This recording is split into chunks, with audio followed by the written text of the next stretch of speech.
Ortega family Christmas बहुत ही ज़ोरों शोरों से मना रही थी। चारों तरफ बहुत ही खुशी का माहौल था। पूरा परिवार अब 1 साल के बाद एक स्पेशल डे पे जुटा हुआ था। खुशियाँ ही खुशियाँ थी, लेकिन कुछ ही पलों में डोर पे नॉक होता है। एक छोटी सी बच्ची डोर ओपन करती है और अब ऐसा कुछ होने वाला था जिसके वजह से ये सभी लोग कांप उठने वाले थे। एक हैप्पीएस्ट नाइट एक डार्केस्ट नाइट में बदलने वाली थी। एक सेंटा क्लॉज जो कि बच्चों को सरप्राइज गिफ्ट देके खुशी बांटता है, वही सेंटा कुछ ऐसा गिफ्ट साथ में लाता है कि जिसे पूरा कोविना शहर और ऑर्टेगा फैमिली आज तक नहीं भूल पाई। तो क्या था वो गिफ्ट? कौन था वो अननोन सेंटा और उसका इस परिवार से क्या वास्ता था? आइए देखते हैं आज के special video. Hi. Please tell me immediately. Who's at your house? Immediately. Ma'am, it's the guy. पति जोसेफ ऑर्टेगा और उसकी पत्नी एलिसिया ऑर्टेगा कैलिफोर्निया के कोविना शहर में रहते थे। 80 इयर्स ओल्ड जोसेफ ऑर्टेगा और 70 इयर्स ओल्ड एलिसिया ऑर्टेगा, जिनकी शादी को अब 53 ईयर्स से भी ज़्यादा हो चुके थे। इन दोनों में बहुत ही प्यार था और ये दोनों साथ में बहुत ही खुश थे। ऑर्टेगा फैमिली एक कैथोलिक फैमिली थी, इसीलिए क्रिसमस हमेशा उनके लिए स्पेशल हुआ करता था, क्योंकि यही एक पूरे साल का ऐसा समय होता है जिस समय पर पूरी फैमिली एक साथ आके बहुत ही अच्छा क्वालिटी टाइम स्पेंड करती है। अब समय था 2008 का। हर साल की तरह इस साल भी क्रिसमस मनाने के लिए जोसेफ और एलिसिया अपने बच्चों को घर पे बुलाते हैं। इनके 5 बच्चे थे, जिनका नाम था जेम्स, चार्ल्स, लेटिसिया, एलिसिया और सेल्विया। ये सभी मैरिड थे। इनकी खुद की फैमिली भी वहाँ आई थी, जिनमें इनके छोटे बच्चे भी थे। कम से कम 20 से 25 लोग वहाँ पे पार्टी एंजॉय कर रहे थे। पर कुछ ही पल में इनकी खुशी एक बहुत ही भयानक हादसे से मिटने वाली थी। अब पार्टी एंजॉय करने के बाद वो सभी डिनर करते, जिसके बाद वो सभी डिसाइड करते कि क्यों न साथ में कोई गेम खेला जाए, और फिर वो कार्ड्स खेलने का डिसाइड करते। कार्ड्स खेलने के लिए वो डाइनिंग रूम में जाते और उनके छोटे बच्चे थे, वो पूल साइड घर के पीछे के साइड खेल रहे थे और मस्ती कर रहे थे। जोसेफ का पोता, जिसका नाम था माइकल, वो भी मज़े से ऊपर वाले रूम में वीडियो गेम खेल रहा था, क्योंकि उसको कंप्यूटर का बहुत ज़्यादा शौक था। अब रात के 11:30 बजे थे। पूरी पार्टी एंजॉय करने के बाद वो सभी फाइनली अब सबसे मिलकर वहाँ से जाने वाले थे। एंड देन सडनली डोर खटखटाने की आवाज़ आती है। वो आवाज़ सुन के 8 साल की कैटरीना, जो कि लेटिसिया की छोटी बच्ची थी, भाग के डोर ओपन करती है और देखती है कि एक सेंटा क्लॉज गिफ्ट का झोला लेके उसके सामने खड़ा है, जिसको देख के वो बच्ची बहुत ही एक्साइटेड हो जाती है। उसे लगता है कि सेंटा उसके लिए गिफ्ट लेके आया है। वो बहुत ही खुश हो गई थी कि इतने में वो सेंटा क्लॉज अपने झोली से गन निकालकर उस मासूम लड़की के फेस पे गोली चला देता है। अब अंदर के लोग जब गोलियों का आवाज़ सुनते हैं तो बहुत ही हड़बड़ मच जाती है और अपने बच्चों को उठाकर वो सभी भागने लगते। जोसेफ और एलिसिया ऑर्टेगा और उनके 3 लड़कियां लेटिसिया, सेल्विया और एलिसिया और उनकी बहू टेरेसा उस सेंटा से बचने के बहाने इमीडिएटली डाइनिंग टेबल के नीचे छुप जाते हैं। सबसे पहले तो वो गनमैन वो छोटी बच्ची को गोली मारता है और उसके बाद जेम्स पे गोली चला देता है, जो कि जोसेफ ऑर्टेगा का लड़का था। जो लोग अब टेबल के नीचे छुपे थे, उनका भी छुपने का कोई फ़ायदा नहीं था, क्योंकि वो सेंटा अब इन्हें भी उसके गन से अंधाधुंध गोलियां चलाकर मार डालता है। चार्ल्स, जो कि उस सेंटा को देख लेता है और उससे देखते ही पहचान लेता है और चिल्लाता है, इट्स ब्रूस, इट्स ब्रूस। उसको देखते ही वो गनमैन उस पर भी गोली चला देता है और उसकी भी जान चली जाती है। अब बस लेटिसिया उस गनमैन से बच जाती है, जो कि कैटरीना की माँ थी। वही कैटरीना जिस बच्ची ने सबसे पहले डोर ओपन किया था। अब इस शूटिंग के बाद जब वो सेंटा क्लॉज अपना गिफ्ट वाला झोला खोल देता है, जिसमें गिफ्ट नहीं बल्कि फ्लेम थ्रोवर था और 2 टैंक थे, जिसके मदद से वो पूरा घर जलाने वाला था और कुछ सेकंड्स में ही पूरे घर में ब्लास्ट होने वाला था। अब ये सब वो करता है और बहुत ही बड़ा ब्लास्ट हो जाता है पूरे घर में। ये ब्लास्ट सुनने के बाद आजू बाजू वाले लोग अपने अपने घर से बाहर निकलते हैं और इमीडिएटली 911 को कॉल करते हैं। अंदर फंसी लेटिसिया, जो कि बहुत घायल हो चुकी थी, लेकिन वो कैसे तैसे करके फ़ोन तक पहुंच जाती है और वो भी पुलिस को कॉल करके सारी बात बता देती है। Ma'am, is the guy in your house right now?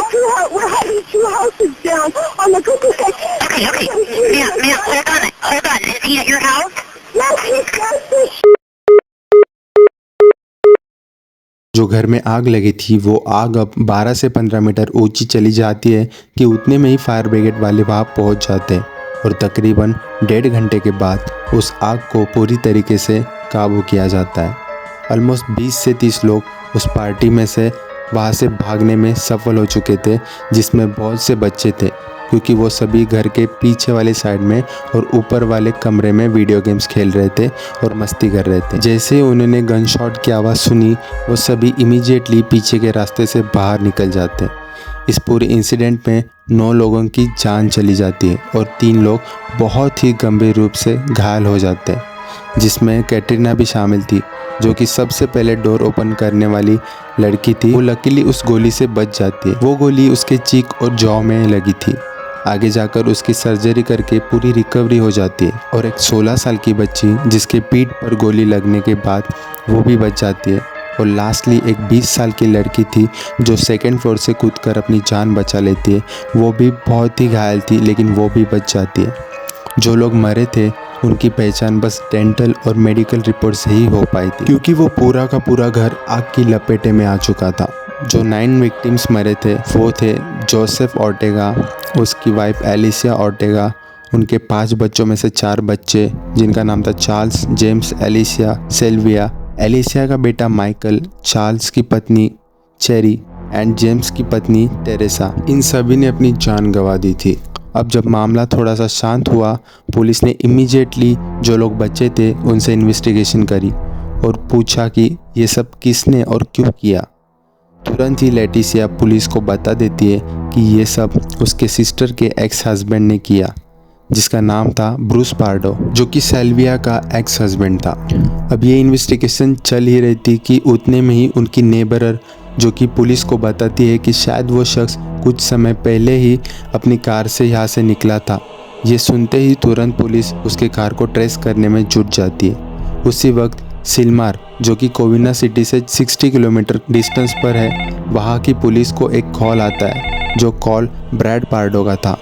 Bread Pardo जो कि ब्रूस पार्डो का भाई है, वो बताता है कि वो अभी अभी क्रिसमस पार्टी से घर आया था और आते ही वो देखता है कि उसका भाई ब्रूस पार्डो पुल के बगल में खून से लथपथ मरा हुआ है। उसके बाद पुलिस तुरंत उस जगह पर पहुंच जाती है और उन्हें दिखता है कि ब्रूस के डेड बॉडी के ऊपर की सीलिंग पर गन की बुलेट से एक होल हुआ है। उसके हाथ में एक गन थी जिससे ही शायद उसने सुसाइड किया था। पुलिस को और 2 गन्स दिखते, उसमें से एक गन उसके पैरों पर थी और एक बॉडी के थोड़े से ही आगे थी। ऐसा कहा जाता है कि इनिशियली तो ब्रूस पार्डो को सुसाइड करने का कोई प्लान नहीं था, वो एक्चुअली कनाडा भागने वाला था क्योंकि पुलिस को उसका एयर कनाडा फ्लाइट का टिकट मिल जाता है। पर आगे की पुलिस इन्वेस्टिगेशन में समझता है कि ये फ़्लाइट एक्चुअली में लॉस एंजलिस से इलिनॉइस की थी, जिस जगह पर ब्रूस का दोस्त रहा करता था।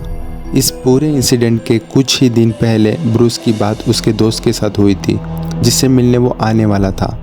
ऐसा कहा जाता है कि उस भयानक रात में जो आग लगी थी, उस आग की इंटेंसिटी इतनी थी कि ब्रूस ने जो सेंटा क्लॉज का ड्रेस पहना था वो पूरा उसके बॉडी पर ही मेल्ट हुआ था और वो बहुत ही ज़्यादा तड़प रहा था, जिसकी वजह से वो फ्लाइट पकड़ नहीं पाया। बिकॉज ऑफ उसका ड्रेस पूरा मेल्ट हो चुका था, उसने उसके कार में ही ऐसे वैसे करके कपड़े चेंज कर लिए और आगे जाके अपने भाई के घर पर ही उसने सुसाइड कर लिया। अब ब्रूस भी मर चुका था, लेकिन सवाल ये था कि आखिर में ब्रूस पार्डो कौन था।